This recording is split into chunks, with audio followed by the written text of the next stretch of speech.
متابعينا الكرام يقوم بإلقاء نفسه من الطابق الثاني هنا على مستوى حي ميكستا. متابعينا الكرام فالله يرحمه والله يدخل عليه المغفرة والرحمة في هذا اليوم. متابعينا الكرام الإشارة في هذا السيد يعني حسب بعض المصادر فقد أكدت بأن السيد كان كيعاني من اضطرابات نفسية. متابعينا الكرام طبيعة الحال فمجرد أنه ملقى بنفسه يعني متابعينا الكرام الشيء اللي عجل بالوفاة ديالو فالله يرحمه والله يدخل عليه المغفره والله يصبر الاهل ديالو والاحباب ديالو والاصدقاء ديالو والمعارف ديالو. متابعينا الكرام متابعي قناه شفته بقناه الشعب، الاشاره فمثل هذه الحوادث ديال الانتحارات وديال القاء يعني الناس الشرطه ديال المنازل ديالو فهي ولات يعني متابعينا الكرام كتكثر بين الفينه والاخرى. متابعينا الكرام وبطبيعه الحال واخا مدينه مرتين فهي مدينه صغيره واللي هي مدينه هادئه، ولكن للاسف الشديد فمع توالي الايام كيوقعوا بعض الجرائم اللي كيعكروا الصفوه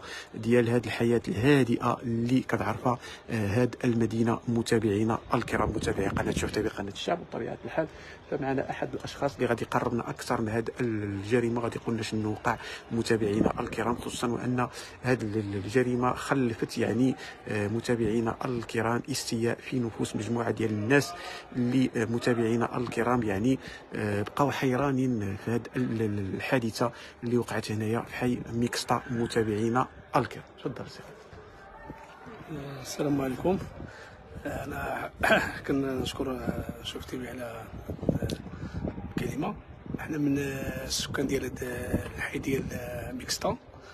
اليوم في واحد 2 ساعات المكانه تفاجأنا بواحد السيد الجار ديالنا هنايا ساكن في الطابق الثاني، وحسب المعلومات اللي عندنا حنا جيراننا السيد اصل ديالو جزائري ومزوج بواحد اجنبيه هي على ما اظن من الفلبين. وكنا احيانا كنسمعوا بعض الساعات يعني ديك الصراخ وديك الصداع، يعني الانسان كيكون مزوج مع بعضو كيوقع بعض الساعات ديك المشاكل بيناتهم وهذا. وكنا كنقول الانسان عادي، انسان هو والزوجه ديالو انسان في الدار ديالو يعني كيوقع ساعات ديك الخصام وكذا، حتى كنتفاجئوا قبيلاتي يعني كان واحد الصراخ يعني كثير، وكنشوف السيد يعني رمى راسو من الطابق الثاني. يعني تفاجأتوا بالوفاة؟ تفاجأنا يعني واحد شنقول لك واحد المشهد يعني رهيب مؤلم زعما، والسيد يعني طاح مسكين في البلاصه، يعني ما بقاش بزاف، يعني ما طاح في الارض مسكين واحد دقيقه ولا 2 دقائق مسكين الله يرحمه، يعني مات في البلاصه.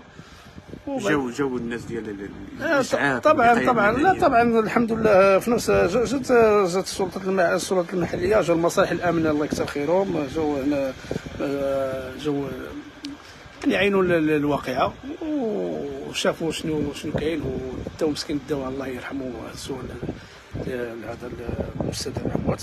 وطبعا انا كنظن الامن ولا السلطه يفتحوا تحقيق يعني شنو. السيد قالوا بانه بعض الساعات كان كيخرج يعني باين عليه بانه كيعاني من يعني والصراحه كنا كنشوف، والصراحه شنو نقول لك، هو ساعه يعني كان بحال لي انسان بحال لي كان يعني كنشوف ساعه بحال لي ماشي نورمال. كان مسكين هو راه كبير شويه في السن، يعني ماشي شاب صغير، هو راجل كبير شويه الله يرحمه ويوسع عليه. كان شويه مسكين بحال لي يعني كيعاني بشي اضطراب نفسي، واحيانا كان بحال اللي كيضرب بوحدو، ساعه كيبدا يغوت بوحدو، فهمتي انسان الله يرحمه. بعض الناس شكاو بانه كان كيبغي يضربهم.